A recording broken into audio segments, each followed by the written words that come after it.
मेरा नाम हरीश पालीवाल है। मैं थिएटर से जुड़ा रहा लंबे समय तक और मैंने रंगमंच की विभिन्न शैलियों पर काफ़ी सारे नाटक किए हैं। एकांकी किए हैं, नुक्कड़ किए हैं, मूकाभिनय किया है, एकाभिनय किया है, एंकरिंग किया है, कुछ टीवी सीरियल्स में भी काम किया और फिल्म में भी मुझे स्वदेशी और विदेशी फिल्म में गेस्ट रोल करने का भी ऑफ़र मिला है। तो आपके इस चैनल के माध्यम से आज विश्व रंगमंच दिवस पर सभी लोगों को मैं रंगमंच दिवस की शुभकामनाएं देता हूं। रंगमंच की कहानी भी बड़ी रोचक कहानी है।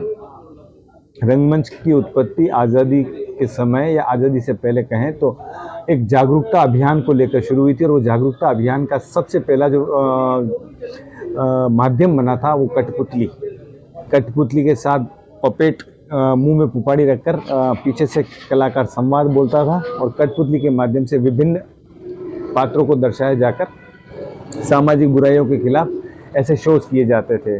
फिर जागरूकता बढ़ी तो कलाकारों के माध्यम से भांड नुक्कड़ नाटक करते थे। फिर नुक्कड़ नाटक के साथ ही वो शैली बढ़ी और धीरे धीरे लोगों में अवेयरनेस आई तो नुक्कड़ नाटक लिखने लगे सामाजिक बुराइयों के खिलाफ, सामाजिक जागरूकता के खिलाफ, आज़ादी में योगदान देने वालों के खिलाफ, विभिन्न मुद्दों के खिलाफ लोगों को जागरूक करने का एक प्रयास हुआ। और इसी के साथ इस वक्त तक जब समाचार पत्र भी आ चुके थे तो समाचार पत्र के साथ साथ ये माध्यम और तेज़ी से बढ़ा। फिर शिक्षा का माध्यम बढ़ा और लोगों ने नाटक, जो सबसे पहले मेरा ख्याल है रविंद्रनाथ टैगोर की जो कविताएं होती थी उन कविताओं पर नाट्य होता था और वो एक शैली थी जिस शैली के माध्यम से बहुत सारा काम हुआ। और अब जब टीवी छोटा पर्दा नहीं आया था तो उससे पहले नाटक रंगमंच पर खेले जाते थे। एक डायरेक्टर कई सारे कलाकारों को इकट्ठा करता, पात्रता के साथ वो स्क्रिप्ट का चयन करता, फिर महीने, डेढ़ महीने, दो महीने वो रिहर्सल करता और रिहर्सल करने के बाद लोगों से वो चंदा इकट्ठा करके उसका शो करता था और वो शो काफ़ी फुल रहते थे। फिर इस सुविधा को जब चर्चा मिली, स्थान मिला तो देश में राष्ट्रीय नाट्य विद्यालय का गठन किया गया। वहाँ से कलाकारों को शिक्षा की और नाटक की और अभिनय की बारीकियों के बारे में बताया जाने लगा। राष्ट्रीय नाट्य विद्यालय जब खुला तो वहाँ पर direction, lights, dressing, costume, makeup, पार्श्व म्यूज़िक, पार्श्व लाइट, पार्श्व संगीत के साथ बहुत सारी चीज़ों को लेकर भी ट्रेनिंग के अवसर मिले और इस तरह से रंगमंच में बहुत सारी शाखाएं फैली। जब ये शाखाएं फैली और इनके शोज होने लगे तो इसके बाद फिल्म बनना शुरू हुई। देश में पहली फिल्म ऐसा बताते हैं कि मूक फिल्म थी, संवाद विहीन फिल्म थी जिसमें अभिनय किया गया और बाद में संवाद वाली film I, black and white से कलर फिल्म बनी और फिर कलर के साथ मनोरंजक फिल्में बनने लगी, धार्मिक फिल्में बनी और धार्मिक फिल्मों के साथ जागरूकता के बहुत सारे अभियान चले। आज़ादी को लेकर फिल्में बनी, भ्रष्टाचार को लेकर फिल्में बनी, राष्ट्र को लेकर फिल्में बनी, भय भूख और भ्रष्टाचार, रोटी कपड़ा और मकान को लेकर फिल्में बनी। और जब फिल्म का दौर शुरू हुआ तो बाद में व्यवसायीकरण शुरू हुआ। राज कपूर जो शोमैन हुए थे उस ज़माने में पृथ्वीराज कपूर के साथ, उन्होंने व्यावसायिक फिल्में देना शुरू किया और फिल्म का जो माध्यम था, परिदृश्य था, वो बदला। और फिर एनएसडी से जो अभिनय करने वाले लोग थे परिपक्व, जिनमें ओम पुरी, अमरीश पुरी, ओम शिवपुरी, नसीरुद्दीन शाह, अनुपम खेर, रोहिणी हथकड़े, ऐसे कई कलाकार, यादव बंधु, वो निकले और उन्होंने फिल्मों में अपनी अभिनय की बारीकियों से देश के लोगों को अपना बनाया। और आज कमर्शियल फिल्में बन रही है, थिएटर में 70 mm के पर्दों पर चल रही है और उनसे 500 करोड़, 100 करोड़, 200 करोड़, 1000 करोड़ की क्लब में वो शामिल हो रही है। और कुछ फिल्में ऐसी भी बनी जिन्होंने न केवल अपने देश में नाम कमाया बल्कि वो विदेशों में भी चली और वो नॉमिनी के लिए चुनी गई।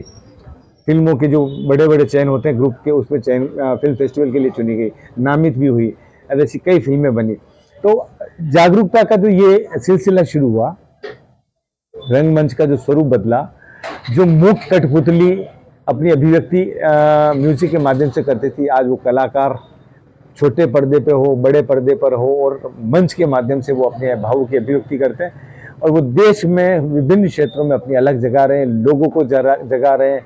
और इस शैली से हमारा देश एक अभिव्यक्ति की विशेष पहचान रखता है, चाहे वो एमपी हो, एमएलए हो, चाहे प्रशासनिक अधिकारी हो, चाहे न्यायपालिका हो, चाहे कार्यपालिका हो, चाहे विधायिका हो या उससे जुड़े हुए तमाम लोग हैं।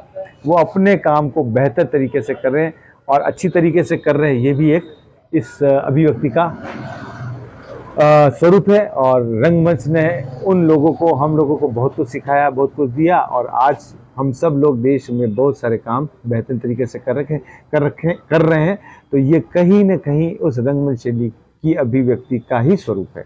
अच्छा सवाल है गोविंद, कि पहले रंगमंच कुछ पैसों को इकट्ठा करके किया जाता था। भूखमरी में रहने के बाद घर से टायर, ट्यूब, रॉ मटेरियल निकाल कर मंच को सजाकर भी नाटक किए जाते थे।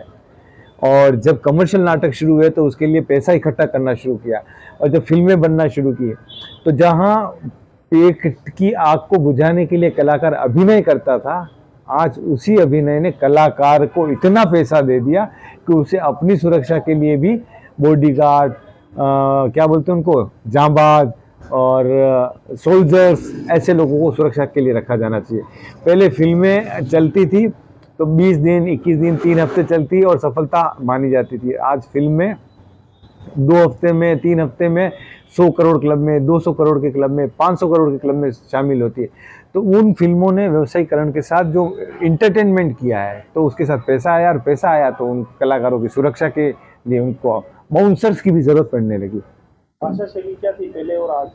पहले आशा शैली थी, अभाव उपयोग में रहने वाला कलाकार भी बहुत संजीदगी के साथ, मुस्कुराहट के साथ, मूल और मौलिक स्वरूप के साथ अपने अभिनय की अभिव्यक्ति करता था।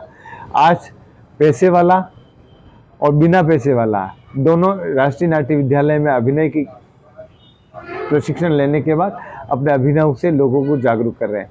पहले लोगों के स्वभाव में मौलिक स्वरूप अभिनय का था, अब आडंबर के रूप में, ट्रेनिंग के रूप में, हास्य के रूप में, व्यंग्य के रूप में, ये लाफ्टर के रूप में अभिनय किया जा रहा है। मिमिक्री के माध्यम से अभिनय किया जाता है। तो अब शैलियाँ बदली है, शैलियों के साथ अभिनय भी बदला है। नाटक खड़ी बोली के साथ पहले शुरू होते थे? हाँ, नाटक विभिन्न शैलियों में होते थे। राजस्थानी, प्रादेशिक, जितनी भी भाषाएं होती थी, सभी भाषाओं में नाटक का आयोजन होता था, और नाटकों के साथ ही ये खेल खेला जाता था। ठीक है, साथ ही ये अभिनय अच्छे और बेहतर तरीके से खेला जाता था, और नाटक की विभिन्न शैलियों ने ही आज आम आदमी के जीवन में एक सुचारू अनुशासन डेवलप किया है। आज कलाकारों की स्थिति क्या देखते हैं आप? आज कलाकारों की स्थिति धनाढ्य वर्ग से भी ऊपर मानी जाती है, सेलिब्रिटी से भी ऊपर मानी जाती है।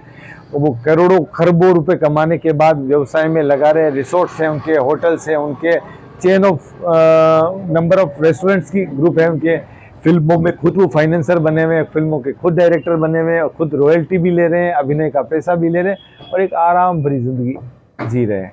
और आखिरी पायदान यह है कि इंसान को केवल सुखी रहना है और 2 टाइम का भोजन करना है।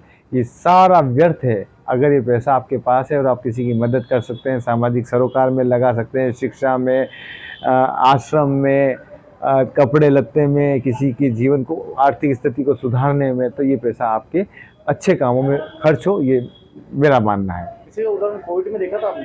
कोविड में देखा ना, कई लोगों के माँ बाप चले गए और कईयों के इकलौते बच्चे चले गए, तो वो सारी धन संपदा यहाँ की यहाँ रह गई।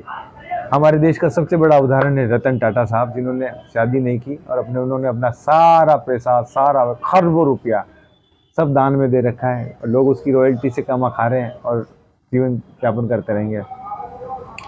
तो ये रंगमंच की शैली बदली। और गोविंद, आज आपने अच्छा सब्जेक्ट उठाया और इस पर बहुत अच्छी बात की आपने। आपके चैनल के माध्यम से उन तमाम रंगकर्मियों को, तमाम अभिनय करने वालों को, चाहे पति के सामने पत्नी अभिनय कर रही है, चाहे पत्नी के सामने पति अभिनय कर रहा है, चाहे घर में भाई बहन एक दूसरे से अभिनय कर रहे हैं, चाहे सास बहू के सामने, बहू सास के सामने, सब एक दोहरी जिंदगी जीकर अभिनय कर रहे हैं। और अभिनय अपने आप में बड़ी चीज़ है, और सबके मन में ये आया आप भी अच्छे अभिनेता बने, श्रेष्ठ अभिनेता बने, सर्वश्रेष्ठ काम करें और अपने जीवन को सफल बनाएं। Thank you. एक छोटा सा, आज सोशल मीडिया पे कितने कलाकारों को आप देख रहे हैं?